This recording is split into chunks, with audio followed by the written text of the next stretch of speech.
Okay, so this video, I'm going to really explore some sample expository topics. There's a list here of expository topics from previous students that were successful. And remember, expository essays explain something previously not understood in the same way or in the same manner as the writer or author understands it.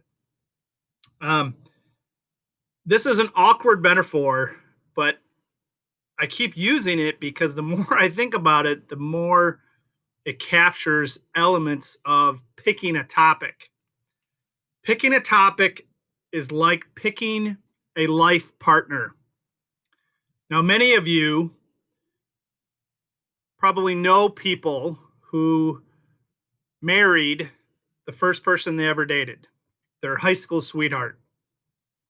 But also, many of you know that if you had married the first person you ever dated, it would be a disaster. This relates to my dad's expression when I was young, when he would say to me, "There's many fish in the sea," and of course he always said that right after I got my heart broken by somebody, and it was terrible advice. It never helped.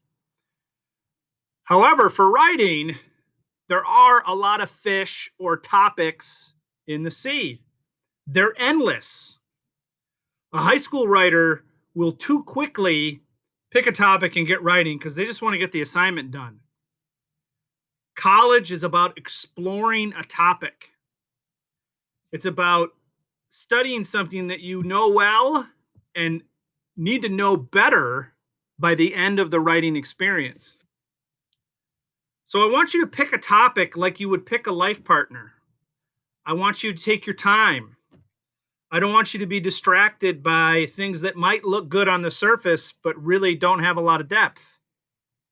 I want you to be interested in more than one topic at the same time, even though that sounds terrible. But what I'm really saying is that old fashioned sense of you can date someone and you can date more than one person. You can go to the movies with different people.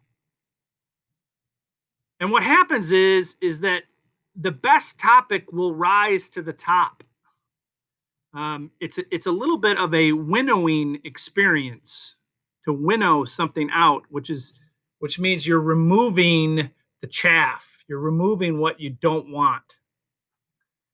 The best topic will be the product of testing it, the product of really pushing it to make sure that it's real and complete. You got to spend some time with it, not rush to judgment. In my own writing life, some of my best topics, initially I didn't think were great ideas, and I wrote my way into them. And some things that I thought were terrific at the beginning ended up being disasters. I want to avoid the crash and burn experience where you pick a topic quickly and you write a draft and we discover there's nothing in this draft we can keep. This topic is not going to work. Because unlike high school, where you get credit for just doing it, you have to produce an expository essay that's at a passing level to pass the class. So these essays here in front of us, these are topics, were successful. And they were successful both as a place to start, but they also were where students ended up. Schizophrenia. I had a student write about schizophrenia because he had a father who had multiple personalities. And I know that schizophrenia isn't really well defined by the idea of multiple personalities, but that's how that student approached it. I want to talk about this casino gambling example. This was from a student who was very frustrating for me as a teacher.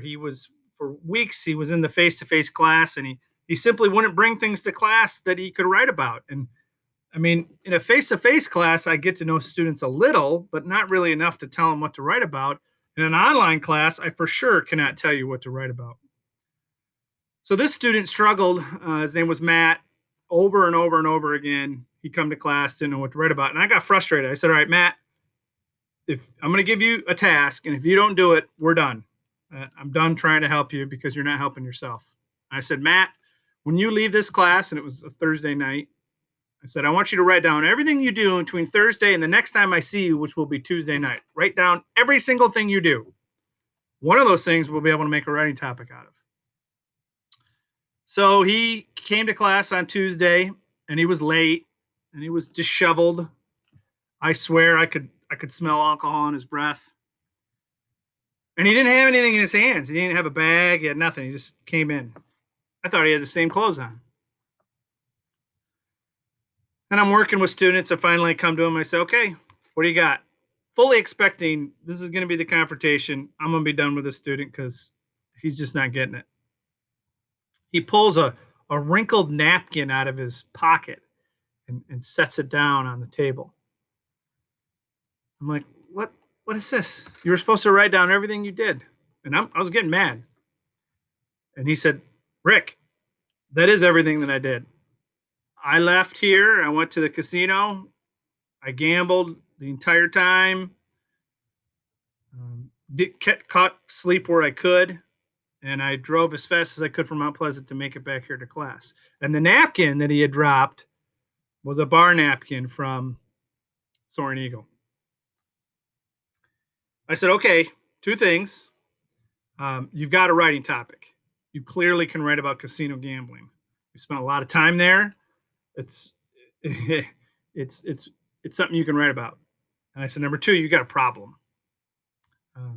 You have an addiction, and we need to get you some help.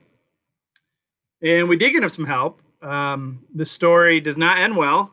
The paper was great. He ended up writing about the ways in which casino gambling or casinos encourage addiction in young people, particularly. He was able to live twice. He was able to see the casino in a different way because now he was there to think about how it was a writing topic, not just how can I make some money or have some fun. So he finished that paper, but he didn't finish the class. It's a tragic story. But it's a great example of how you need to think about where you can find expository topics. Tourette's syndrome from a student who struggled with it.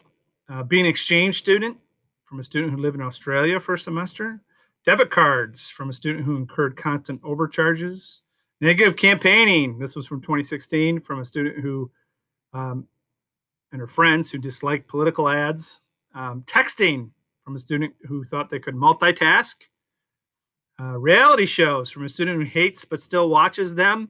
And that was a student who had watched, started watching Big Brother back in the first season and really had a lot of experience with the genre and could explain why it was addicting. What does it reveal about American society that demonstrates the reason for the phenomenon?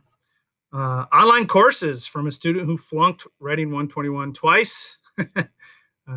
English 121 used to be called Writing 121 when I first started teaching it. Successful customer service from a student who developed a foolproof system working at a fast food place. The prison system from a student whose father was serving time. Senioritis. This was from a kid who was still in high school taking my class and was really, really smart, but struggled with the imaginary disease called senioritis. Farming from a student who grew up on a centennial farm. So these are topics. These are aspects of students' lives where they feel like they can write well because they know what they're talking about. They can tell other people what they don't already know. And they're interested enough in this to spend a lot of time with it. You are making a commitment when you pick a topic, right? Just like when you pick a life partner and you want to make a smart decision.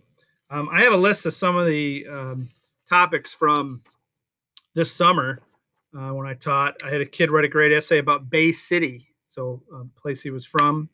The game Magic the Gathering, which I didn't know anything about till I read this. A student was named Tuesday, and she wrote about having a unique name. I had a student write about golf. I had another student write about weightlifting. I had a student write about being a twin. I had a student write about having a learning disability. I had a student write about racism, but it was a really interesting essay on racism because she was born in Africa. She was an African immigrant, but she grew up in mid-Michigan and has this unique experience with racism because she comes to learn what it means to be Black in America as an immigrant. So that was a really interesting experience. Being an immigrant mother from another student, raising teen boys, being a CNA, a certified nursing assistant.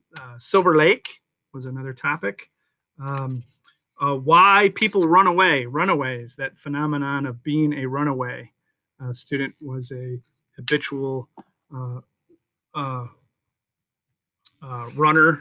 She regularly ran away from home. So that just gives you a flavor of some of the topics students are choosing to write about.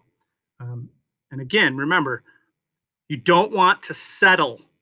My dad used to tell me there's lots of fish in the sea. My mom used to say, don't settle. You're picking a topic and you're going to be with it a long time, and it's an important choice. Don't compromise.